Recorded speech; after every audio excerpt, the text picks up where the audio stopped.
My world's so bright, it's hard to breathe, but that's alright. Hush.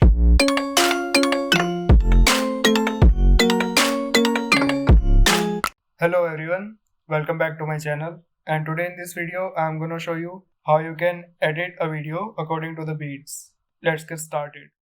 I shot this video at 120 fps. I'm going to slow it down after the beats, but if you have shot the video in slow motion, you can speed up the first part of the video. So increasing the size of the composition because the song doesn't really fit in our composition, and we cannot see the beats in After Effects. Change the audio to keyframes, and we don't need left and right channels, so we'll use both channels and turn on the graph. We can see the peaks and the lows of a beat. So pick a point from where you want to start a song. So let's say this is the point from where the song will start, and then we can spread the audio file by hitting the Control Command Shift D. It will split up the video, and then pick a point where the beats will start.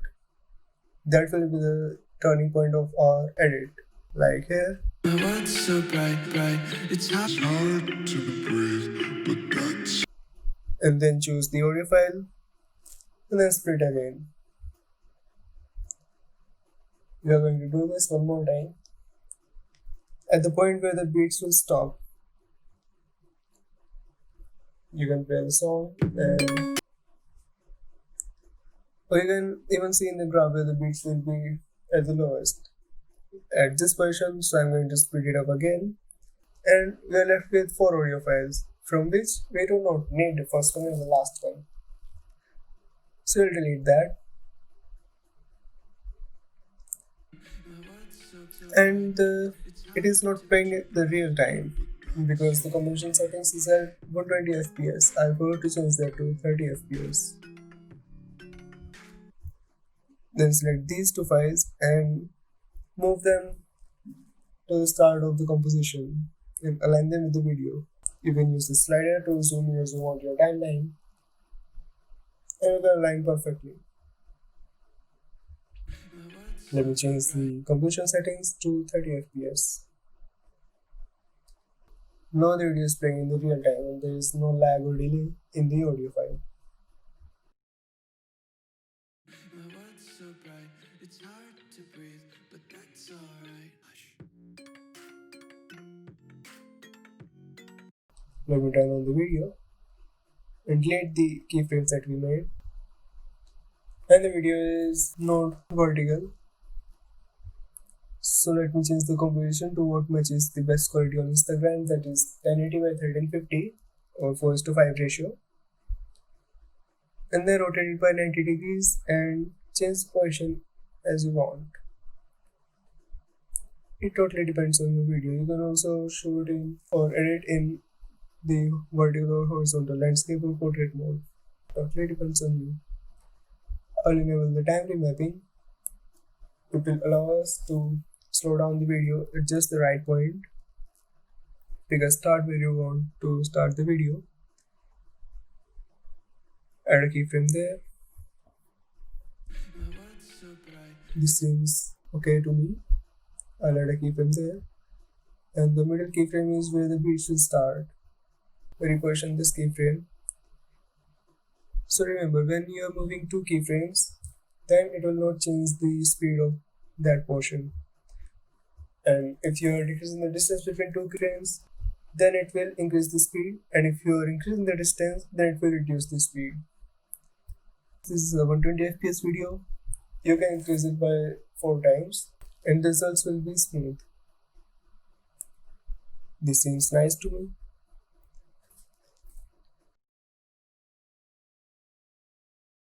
That's alright. Hush.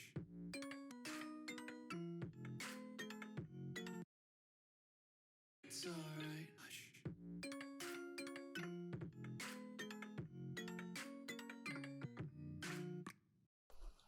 I will trim the composition to the part where the song stops.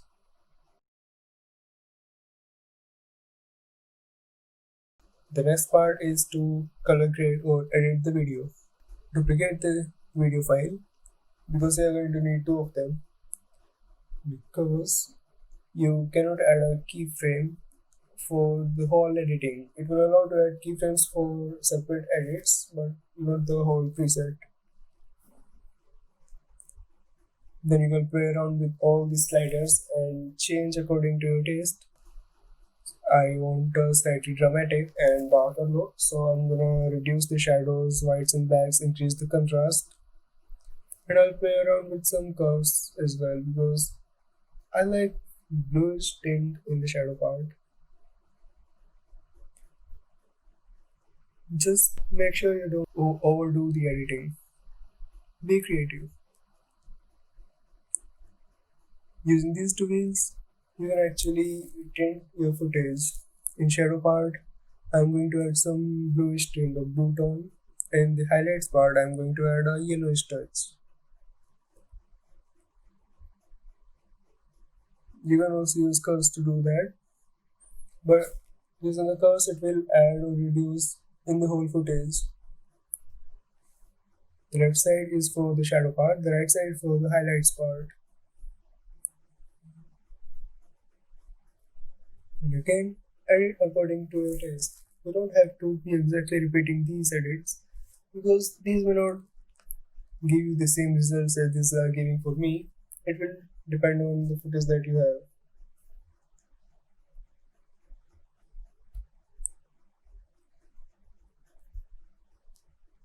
I'll add a little vignette because the center of focus is this flower.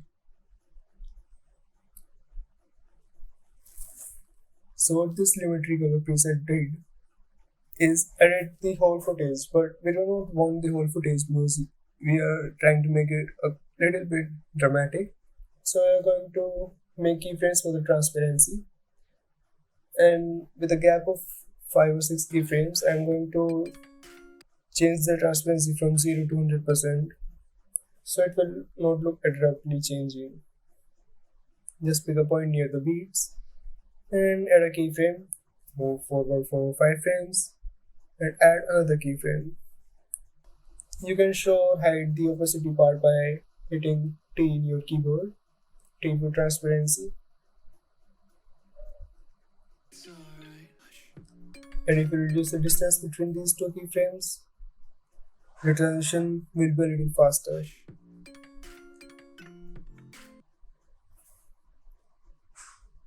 By mistake, I accidentally changed the position of the top footage.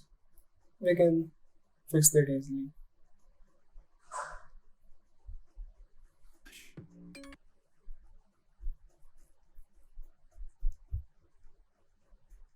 And you can reduce the duration of the bottom clip because it will increase the unnecessary time and it will take resources to render the video.